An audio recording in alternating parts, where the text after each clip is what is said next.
আসসালামু আলাইকুম সবাইকে। তো গত ভিডিওতে আমরা এই পর্যন্ত ছিলাম। আমি সামান্য একটু চেঞ্জ করছি। আমি ফন্ট সাইজ হচ্ছে উপরেরটা 17 করে দিছি এবং নিচেরটা 15 করে দিছি। ফন্ট সাইজ একটু বড় হয়ে যাচ্ছে তাই।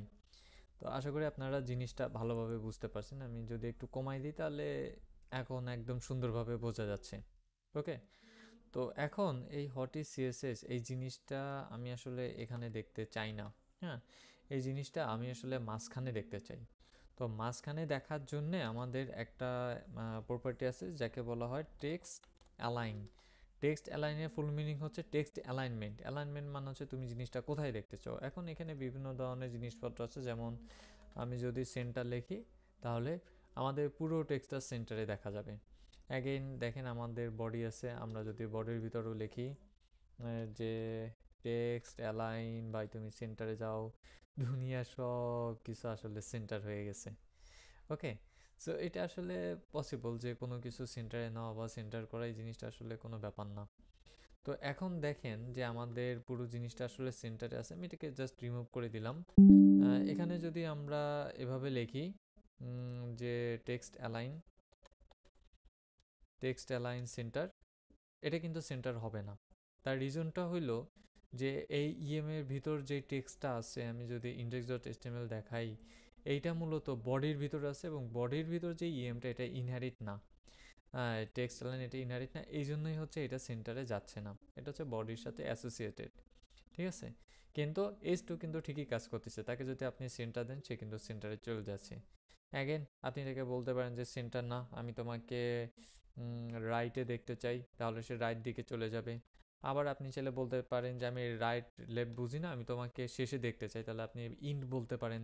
আবার আপনি বলতে পারেন যে আমি তোমাকে স্টার্টে দেখতে চাই, বাই ডিফল্টভাবে স্টার্টেই থাকে, মানে লেফট দিকেই থাকে, বাম দিকেই থাকে। আপনি চাইলে এটাকে ডান দিকে দেখতে পারেন। তো এখন আরেকটা জিনিস আছে ডাইরেকশন বা ডিরেকশন। ঠিক আছে, ডাইরেকশন। সো ডাইরেকশন হচ্ছে টেক্সটটা আপনি কিভাবে দেখতে চান, এই মানে লেফট টু রাইট, এটা হচ্ছে লেফট টু রাইট, আরেকটা হচ্ছে রাইট টু লেফট, মানে আরটিএল। হ্যাঁ, এখন আরটিএল এবং এই দুইটার ভিতরে একটা বিশাল পার্থক্য আছে। কি পার্থক্য? এই টেক্সট লাইন এবং ডাইরেকশনের ভিতরে একটা পার্থক্য আছে। এখন আপনার মনে প্রশ্ন আসতে পারে যে তাহলে এই টেক্সট লাইন ইনডেলেই তো হয়, তাহলে আবার রাইট টু লেফট এইভাবে আমরা কেন দিতে যাচ্ছি? তো এর মেইন রিজন হলো, দেখেন বডির ভিতর কিন্তু আমরা কোনো এলিমেন্ট দিই নাই। এখন বডির ভিতর যদি আমরা লিখি যে টেক্সট অ্যালাইন, সাপোজ রাইট লিখলাম, রাইট লেখার সাথে সাথে সব কিছু রাইট দিকে চলে গেছে। জিনিসটা ঠিকই আছে, রাইট দিকে চলে গেছে, বাট দেখেন এই পয়েন্টারগুলো কিন্তু রাইট দিকে নাই, এগুলো কিন্তু লেফট দিকেই আছে। তো এর মেইন রিজন হইলো যে এইটা আসলে ইংলিশ ভার্সন। এইটা হচ্ছে আপনার মানে অ্যারাবিক ভার্সন না। অ্যারাবিকে দেখেন না আমরা ডান দিক থেকে লেখা শুরু করি, সো এটা আসলে অ্যারাবিক ভার্সন না, এটা ইংলিশ ভার্সন। তো অ্যাট এ সেম টাইম আমি যদি এটাকে বাদ দিয়ে জাস্ট লিখি যে ডাইরেকশন আরটিএল, এখন দেখেন এখন কিন্তু সম্পূর্ণ অ্যারাবিক ভার্সনে চলে আসছে। আমরা এখানে 1996 কোলন থেকে শুরু করে, হ্যাঁ, পয়েন্টার টয়েন্টার সব কিছু একদম অ্যারাবিক ভার্সনে চলে আসছে। তো এই হচ্ছে ডাইরেকশন এবং হচ্ছে টেক্সট অ্যালাইনমেন্ট, যেটা আমরা রাইট দিই, এটার ভিতর পার্থক্য। সো আরেকটা জিনিস আছে টেক্সট অ্যালাইনমেন্টের, আমরা যদি text align is equal to justify দিই, তো জাস্টিফাইয়ের মেইন জিনিসটা হলো, আমি আগে এক কাজ করি, আমি এটাকে রিমুভ করে দিয়ে আপনাদেরকে দেখাই। খেয়াল করেন এখানের এই লেখাগুলো কিন্তু সব কিছু লাইন বাই লাইন আছে। সো আমি এটাকে যদি রিমুভ করে দিই, এখন দেখেন যে এই জিনিসগুলো লাইন বাই লাইন নাই, কেমন জানি একটু সরে সরে গেছে। আমি যদি একটু বড় করে দেখাই, ছোট করেই থাক, ভালো দেখা যাবে।